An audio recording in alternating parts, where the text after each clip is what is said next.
In order for you to develop Windows Presentation Foundation applications, you will need Visual Studio.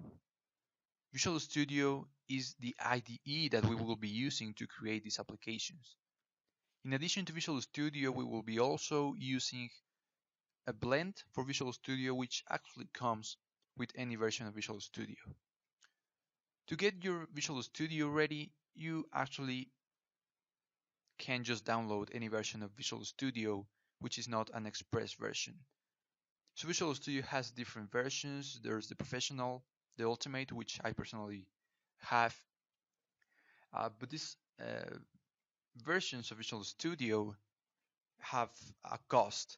So if you don't actually want to pay for Visual Studio, you can get an express version. And the express versions of Visual Studio work only for a certain platform. For example, there is a Visual Studio Express for web, which only works for ASP.NET applications. There's the Windows Express version of Visual Studio, which only works for Windows and Windows Phone applications. And there's the one that we are interested in, the Express 2013 for Windows desktop applications.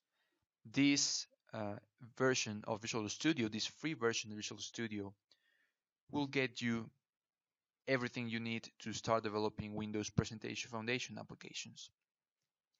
So you can actually go to this link and just go ahead and download it.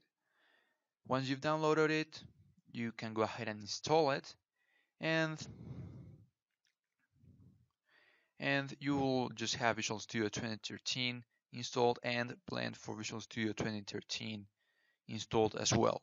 So the first one is the integrated development environment, which we will be using most of the time.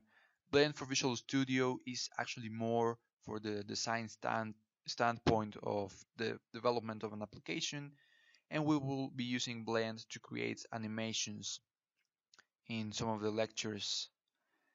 So once you have that, you're good to go.